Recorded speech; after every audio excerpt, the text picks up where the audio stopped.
I never thought I'd become the kind of person who plans revenge over something as small as food. But when you work 10-hour shifts, come home exhausted, and the one thing you were looking forward to, your dinner, is gone, yeah, it changes you. Let me explain. I moved into that apartment about a year ago. It was nothing fancy, just a 2-bedroom place in a decent neighborhood. Rent was manageable, and I was splitting it with this guy named Jake. At first, Jake seemed like the perfect roommate. He was friendly, easygoing, always cracking jokes. The kind of guy who could make awkward situations feel normal. We got along well in the beginning. We'd watch games together, occasionally grab takeout, and even share groceries sometimes. That was the first mistake. Because somewhere along the way, sharing turned into something else. It started small. One day, I noticed one of my protein bars was missing. I thought maybe I ate it and forgot. No big deal. Then a couple of days later, half my milk was gone. Again, I brushed it off. Maybe Jake used it and forgot to mention it. So I casually brought it up. "Hey man, did you use some of my milk?" He laughed. "Oh yeah, sorry bro, I was out. I'll replace it." He never did. Still, I didn't think much of it. It wasn't worth making a big deal over. But then it kept happening. Eggs disappearing. Snacks gone overnight. Leftovers I specifically saved after a long day vanished. At this point, it wasn't accidental anymore. It was a pattern. And the worst part? Jake never asked. He just took. One night, I came home after a brutal shift. I work in logistics, and that day had been absolute chaos. Delays, angry clients, non-stop stress. All I could think about during the drive home was the pasta I had in the fridge. I had cooked it the night before, perfectly seasoned, creamy, exactly how I liked it. I had been saving it all day. I walked into the apartment, dropped my keys, and went straight to the fridge. Opened it. Empty container. Not just empty, washed. That's when something snapped inside me. Jake was sitting on the couch, watching TV like nothing happened. "Hey," I said, trying to stay calm. "Did you eat my pasta?" He didn't even look guilty. "Oh yeah, man. I was starving. Hope you don't mind. Hope you don't mind." I stood there for a second, just staring at him. "Dude, that was my dinner." He shrugged. "You can just order something, right?" That was it. No apology. No effort to replace it. Nothing. Just entitlement. That night, I ordered food. But I didn't enjoy a single bite. Because it wasn't about the pasta anymore. It was about respect. Or the complete lack of it. After that, I decided I needed to set boundaries. So the next day, I labeled everything. Milk? My name on it. Eggs? My name. Containers? Marked clearly. I even told him directly. "Hey man, I'm fine sharing sometimes, but please ask before taking my stuff." He nodded. Yeah, of course." For a couple of days, things seemed better. Nothing went missing. I thought maybe the message got through. I was wrong. Because on the fourth day, I opened the fridge and saw something that made my blood boil. My brand new pack of chicken gone. Not even opened. Gone. And sitting right next to where it used to be? Jake's takeout boxes. That's when I realized something. This wasn't forgetfulness. This wasn't carelessness. Jake just didn't care. He knew exactly what he was doing. And he knew I wouldn't do anything about it. That's when the idea of revenge first crossed my mind. Not anything crazy. Just something to teach him a lesson. At first, I tried the mature approach again. I confronted him. "Dude, seriously. You took my chicken again?" He sighed like I was the problem. "Man, why are you making such a big deal out of food?" I almost laughed. "A big deal? You're eating my groceries every day." "It's not every day," he said defensively. "It's enough." He rolled his eyes. "Fine. I'll stop." But his tone said something else. He wasn't sorry. He was annoyed. Like I was inconveniencing him by asking him not to steal. That's when I knew talking wasn't going to fix this. If anything, it made things worse. Because now? He started hiding it. Yeah. Instead of stopping, Jake just got sneakier. Food would disappear, but slower. More carefully. Like he thought I wouldn't notice. But I did. Every single time. And that's when I stopped being patient. Because here's the thing. When someone disrespects you once, you can let it go. Twice? Maybe give them another chance. But when it becomes a habit, that's not a mistake. That's a choice. And Jake had made his choice. So I decided to make mine. If he wanted to keep stealing my food, I was going to make sure he regretted it. Not immediately. Not obviously. I wanted it to be memorable. Something he'd never forget. But I had to be smart. Because if I just confronted him again, nothing would change. And if I went too far, it could backfire. So I started observing. Learning his habits. Jake had a routine.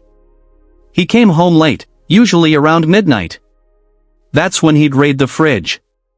Always when I was asleep.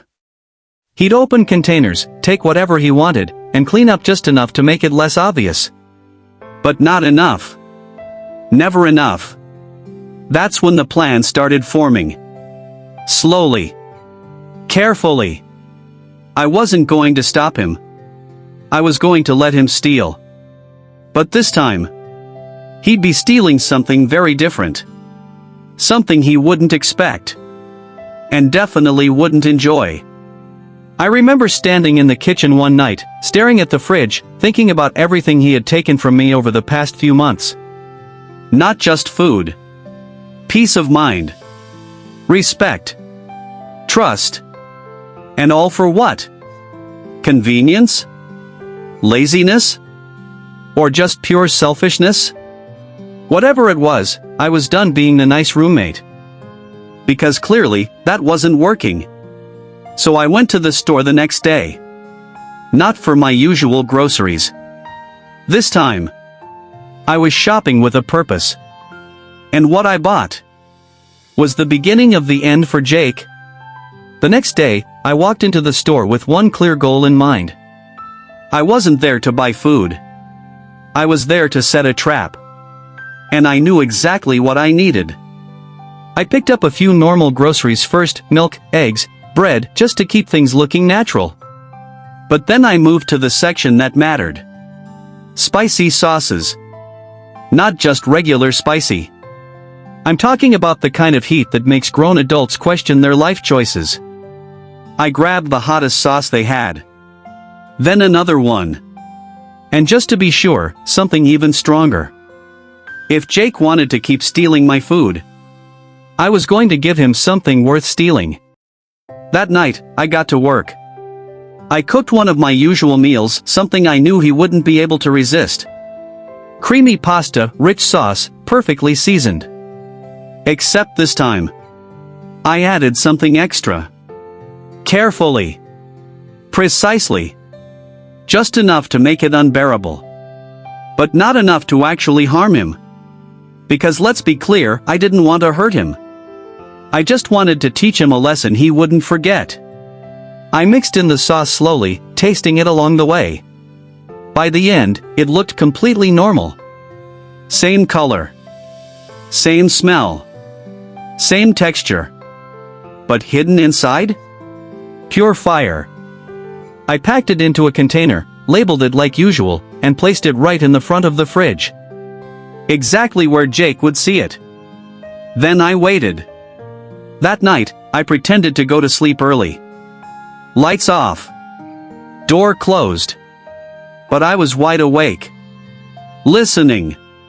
Around midnight, I heard it. The faint sound of the fridge door opening. Then silence. A few seconds later. The clink of a fork against a container. I smiled in the dark. Got you. I didn't go out. I didn't react. I just waited. Because I knew what was coming next. At first, nothing happened. A minute passed. Then 2. And then. What the? I heard Jake's voice from the kitchen. Followed by coughing. Then more coughing. I had to bite my pillow to stop myself from laughing. Footsteps rushed to the sink. Water running. Then. Why is it so spicy? I could barely contain it. He kept coughing, chugging water, opening cabinets, probably looking for anything to kill the heat. Milk. Bread. Anything. It went on for a solid 5 minutes. 5 minutes of pure chaos. Finally, things quieted down. I heard him muttering to himself. Confused. Annoyed. Probably questioning his life decisions. But here's the best part. The next day? He said nothing. Not a word. No apology. No confrontation. Nothing. And for a moment, I thought. Maybe that was enough. Maybe he learned his lesson. Maybe he'd finally stop. But I underestimated Jake.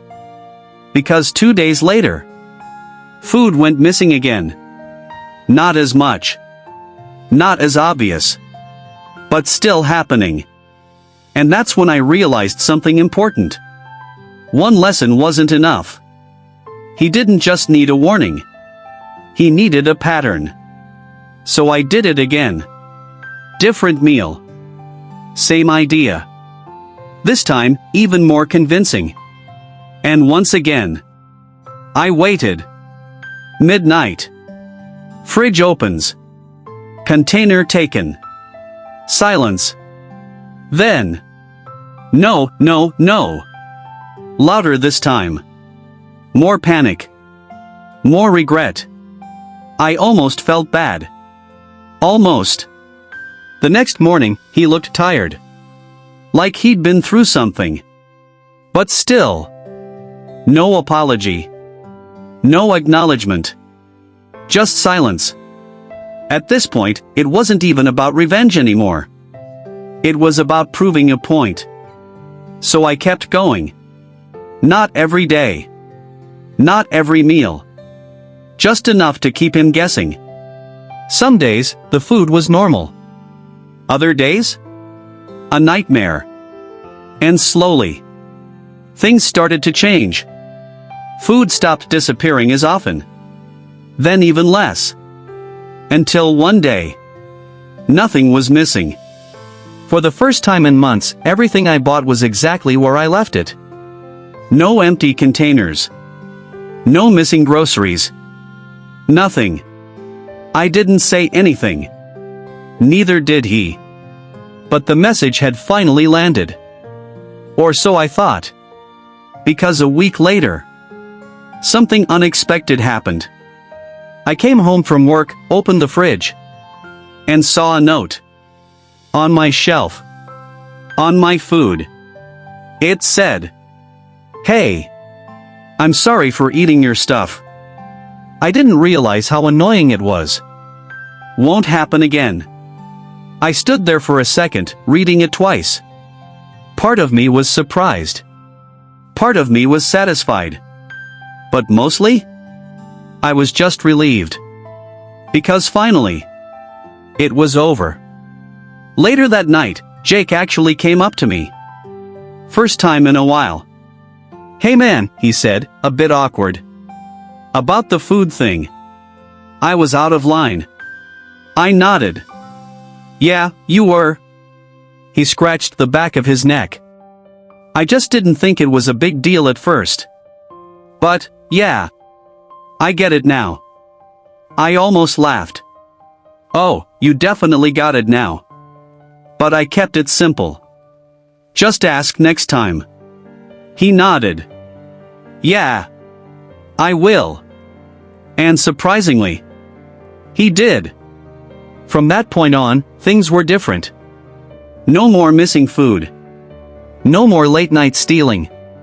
Sometimes he'd even offer to share his own groceries. It wasn't perfect. But it was respectful.